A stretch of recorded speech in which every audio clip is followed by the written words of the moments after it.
Hello दोस्तों, नमस्कार। स्वागत है आपके अपने यूट्यूब चैनल में। आज हम ईवीएस से संबंधित कुछ प्रश्नों को हल करेंगे जो परीक्षा की दृष्टि से अत्यंत महत्वपूर्ण है। आज का पहला प्रश्न है, भारत में भोजन बनाने के लिए निम्नलिखित में से किस प्रकार के तेल का उपयोग सबसे कम होता है?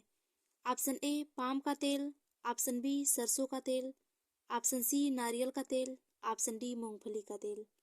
तो इस क्वेश्चन का सही आंसर होगा ऑप्शन ए पाम का तेल भारत में भोजन बनाने के लिए सबसे कम उपयोग होता है। पाम का तेल ताड़ के बीजों से निकाला जाता है तथा इसके अत्यधिक उपयोग से हृदय संबंधित समस्या भी उत्पन्न होती है, जबकि सरसों का तेल, नारियल का तेल, मूंगफली का तेल, घी आदि का प्रयोग भारत में बड़े पैमाने पर किया जाता है। अगला प्रश्न है, ईवीएस की एक शिक्षिका से अपने ऑफिस के अंदर मुख्य अध्यापिका ने रखने के लिए पौधे चुनने के लिए कहा। वह निम्नलिखित में से कौन सा समूह चुनेगी? Option A aloe vera petunia money plant, option B aloe vera money plant croton, option C money plant petunia पुदीना, ऑप्शन डी एलोवेरा पुदीना जिरेनियम। तो इस क्वेश्चन का सही आंसर होगा option B money plant croton और एलोवेरा। मुख्य अध्यापिका ने ईवीएस की एक शिक्षिका से अपने ऑफिस के अंदर रखने के लिए पौधे चुनने के लिए कहा, तो वह एलोवेरा मनी प्लांट और क्रोटन को चुनेगी, जबकि पिटूनिया बगीचों में पाया जाने वाला एक वार्षिक पुष्प है। पुदीना एक शाक के रूप में प्रयोग किया जाने वाला पादप है एवं जिरेनियम प्रकाश में उगने वाला पौधा है। एलोवेरा मनी प्लांट और क्रोटन को तरजीह देगी क्योंकि ये ऑफिस के अंदर रखा जा सकता है। अगला प्रश्न है, गांव में यह देखना साधारण है कि महिलाएं अनाज से भूसी कैसे निकालती हैं। इस विधि को कहा जाता है ऑप्शन ए छानना, ऑप्शन बी हाथ से चुनना, ऑप्शन सी निष्पादन अर्थात फटकना, ऑप्शन डी थ्रेशिंग का मतलब गाहना होता है।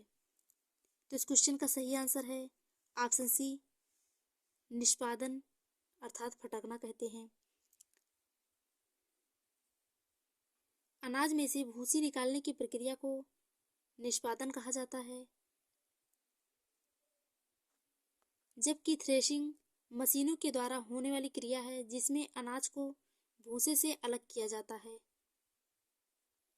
अगला प्रश्न है, जीवों में संबंध जहां एक जीव को साहचर्य से लाभ होता है और दूसरे को हानि होता है को कहा जाता है। ऑप्शन ए सहजीविता, ऑप्शन बी सहोपकारिता, ऑप्शन सी प्रतियोगिता, ऑप्शन डी परजीविता। तो इस क्वेश्चन का सही आंसर होगा ऑप्शन डी परजीविता कहा जाता है। जीवों में वह संबंध जहां एक जीव को साहचर्य से लाभ होता है और दूसरे जीव को हानि होता है उसे परजीविता कहते हैं। जैसे अमरबेल लोरेंथस। सहजीविता उसे कहते हैं जब दो जीवधारी बिना नुकसान पहुंचाए एक दूसरे को लाभ पहुंचाते हैं तो उन्हें सहजीवी कहा जाता है। जैसे लाइकेन का निर्माण शैवाल तथा कवक के द्वारा होता है। सहोपकारिता जब दो समान या अलग अलग जीवधारियों में संबंध से उन दोनों को लाभ होता है उसे सहोपकारिता कहते हैं। प्रतियोगिता जीवधारियों को जीवित रहने के लिए अपनी जातियों एवं भिन्न जातियों के बीच प्रतिस्पर्धा होती है जिसे प्रतियोगिता कहते हैं। प्रतियोगिता में सक्षम होता है जो वो वृद्धि करते हैं। अगला प्रश्न है, विशेष क्षेत्रीय प्रजातियां हैं। ऑप्शन ए दुर्लभ प्रजातियां, ऑप्शन बी लुप्त प्राय प्रजातियां, ऑप्शन सी आयतित प्रजातियां, ऑप्शन डी एक क्षेत्र में पाई जाने वाली प्रजातियां। तो इस क्वेश्चन का सही आंसर होगा ऑप्शन डी एक क्षेत्र में पाई जाने वाली प्रजातियां विशेष क्षेत्रीय प्रजातियां कहलाती हैं, जो प्राकृतिक रूप से अन्यत्र कहीं नहीं पाई जाती हैं। जैसे कंगारू मूल रूप से ऑस्ट्रेलिया की विशेष क्षेत्रीय प्रजाति है। लुप्तप्राय प्रजातियां ऐसे जीवों की आबादी जिनके निकट भविष्य में लुप्त होने का जोखिम है, क्योंकि वे या तो संख्या में कम हैं या बदलते पर्यावरण के द्वारा संकट में हैं।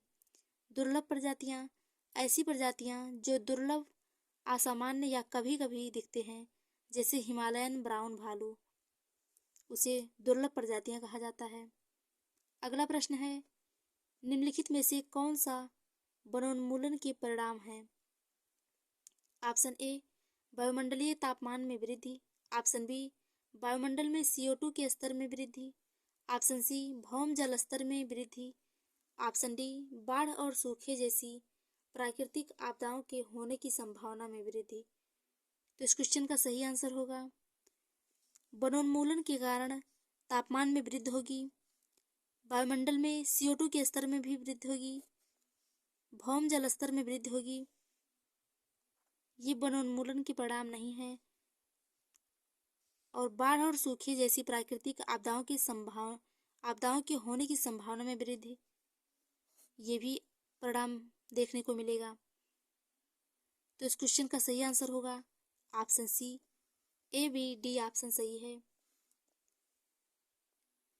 वनोन्मूलन का एक व्यापक अर्थ वाला शब्द है, जिसके अंतर्गत पेड़ों की कटाई, जिसमें बार बार की जाने वाली काट छांट, पेड़ों का गिरना, जंगल के कूड़े करकट की सफाई, मवेशियों का चरना, जंगल में घूमना और नए पौधों के साथ छेड़छाड़ करना सब कुछ सम्मिलित है। इस वनोन्मूलन के परिणाम स्वरूप वायुमंडलीय तापमान में वृद्धि तथा वायुमंडल में CO2 के स्तर में वृद्धि के साथ साथ बाढ़ और सूखे जैसी प्राकृतिक आपदाओं के होने की संभावना बढ़ जाती है।